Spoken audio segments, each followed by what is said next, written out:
जैसा कि आप सभी जानते हैं कि कपड़ों को धोने एवं अपने शरीर की स्वच्छता के लिए हम सभी अक्सर साबुन का प्रयोग करते हैं।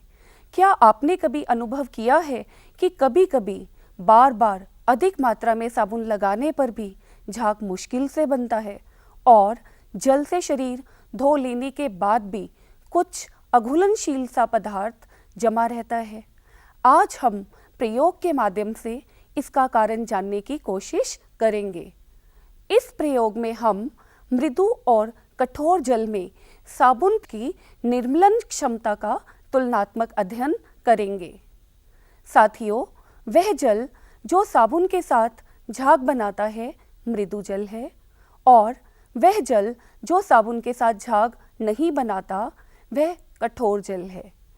कैल्शियम और मैग्नीशियम के लवणों, हाइड्रोजन कार्बोनेटों, क्लोराइडों, सल्फेटों की उपस्थिति से जल में कठोरता पैदा होती है। यह लवण जल में विलय है।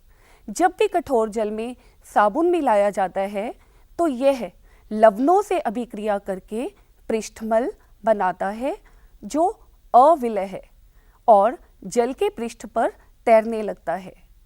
कठोर जल में कैल्शियम और मैग्नीशियम लवणों की उपस्थिति के कारण साबुन का अवक्षेपण हो जाता है।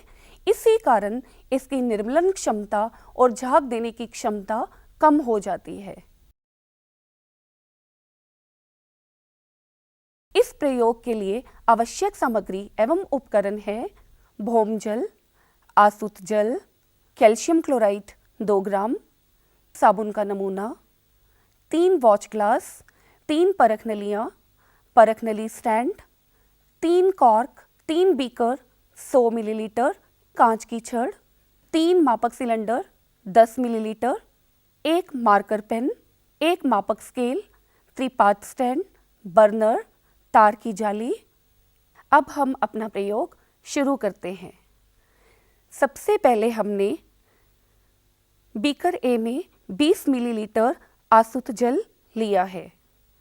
बीकर बी में 20 मिलीलीटर भौम जल लिया है और बीकर सी में 20 मिलीलीटर आसुत जल में हमने 2 ग्राम कैल्शियम क्लोराइड पूरी तरह से मिलाया है और इसका विलयन तैयार किया है। ये अत्यधिक कठोर जल है। अब इन तीनों बीकरों में 1-1 ग्राम एक ही साबुन का नमूना डालते हैं।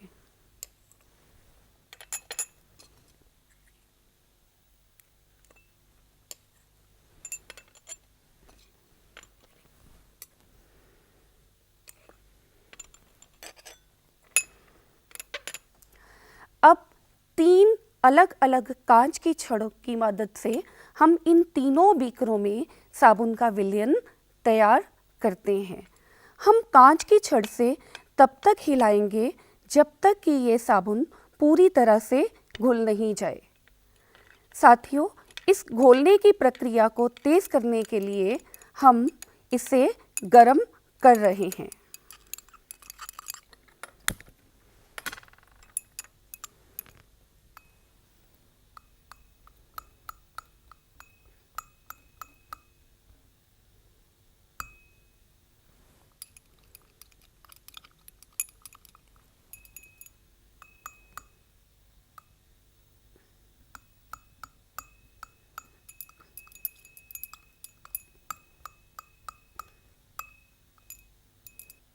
हम देख रहे हैं ए साबुन का विलयन बन गया है। इसे हम उतार कर रख लेते हैं।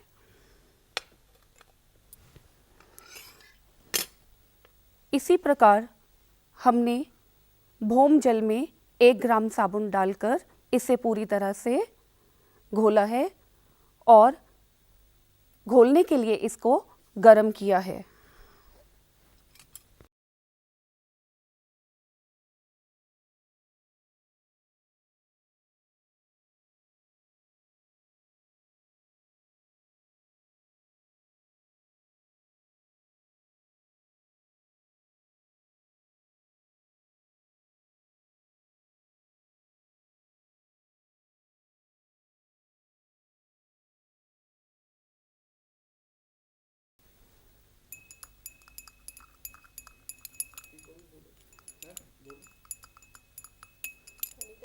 हाँ जी।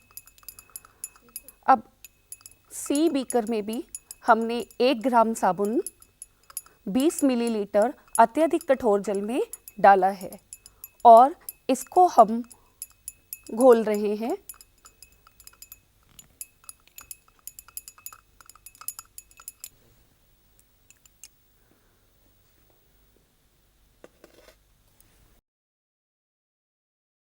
बीकर ए में से 3 मिलीलीटर साबुन का विलयन हम परख नली ए में डालते हैं।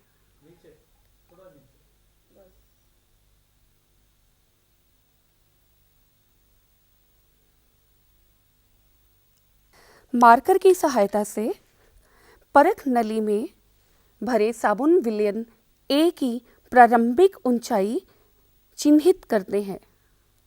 अब परख नली ए के मुंह पर कॉर्क रख के इसे 10 बार ऊपर नीचे हिलाते हैं। 1 2 3 4 5 6 7 8 9 10। हम देख रहे हैं परख नली ए में झाग उत्पन्न हो गई है। अब तत्काल मार्कर की मदद से परख नली ए में उत्पन्न झाग की ऊपरी सतह चिन्हित करते हैं।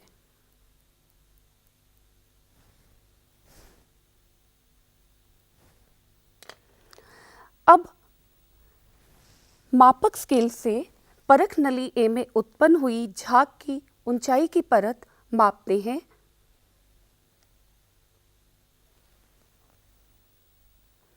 यह 1.8 सेंटीमीटर है। अब मापक सिलेंडर बी से 3 मिलीलीटर बीकर बी का विलयन लेकर इसे परख नली बी में डालते हैं। परख नली बी में भरे साबुन विलयन की ऊंचाई मार्कर से चिन्हित करते हैं। अब परख नली बी के मुख पर कॉर्क रखकर इसे परख नली ए की तरह ही 10 बार ऊपर नीचे हिलाते हैं। 1 2 3 4 5 6 7 8 9 10। हम देख रहे हैं कि इस बार भी झाग उत्पन्न हो गई है। तत्काल मार्कर की मदद से परख नली बी में उत्पन्न हुई झाग की ऊपरी सतह चिन्हित करते हैं मार्कर की सहायता से।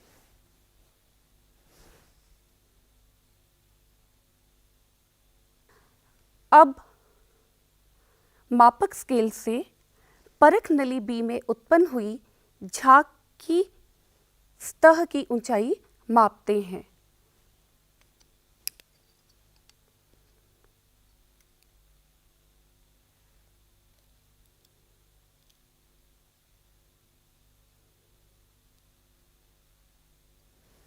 यह 4 सेंटीमीटर है। हम देख रहे हैं परख नली बी में झाग उत्पन्न हो गई है। तत्काल मार्कर की मदद से झाग की ऊपरी सतह चिन्हित करते हैं। अब मापक स्केल से परख नली बी में उत्पन्न झाग की परत की ऊंचाई मापते हैं। 1.1 सेंटीमीटर है। अब हम मापक सिलेंडर सी से 3 मिलीलीटर बीकर सी में से विलयन लेते हैं और इसे परख नली सी में डालते हैं।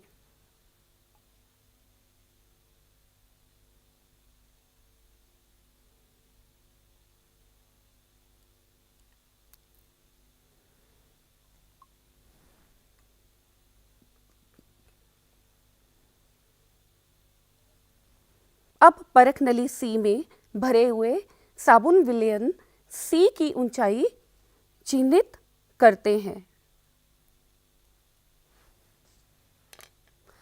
परख नली सी के मुख पर कॉर्क रखकर इसे भी परख नली ए और बी की तरह 10 बार ऊपर नीचे हिलाते हैं।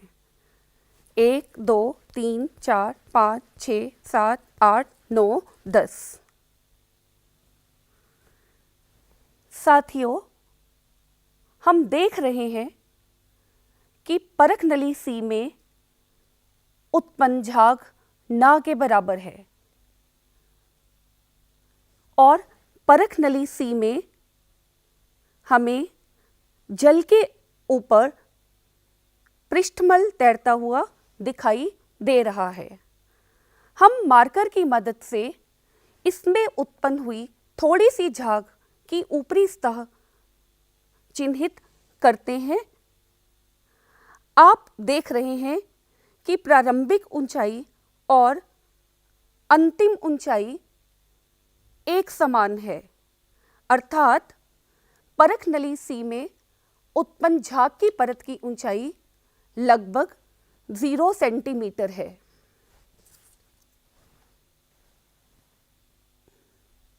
परख नली ए, बी, सी में उत्पन्न हुई झाग की परत की ऊंचाई सारणी में लिखते हैं, जो कि इस प्रकार है। परख नली ए, आसुत जल और साबुन। परख नली में उत्पन्न झाग की ऊंचाई 1.8 सेंटीमीटर। परख नली बी, भौमजल और साबुन।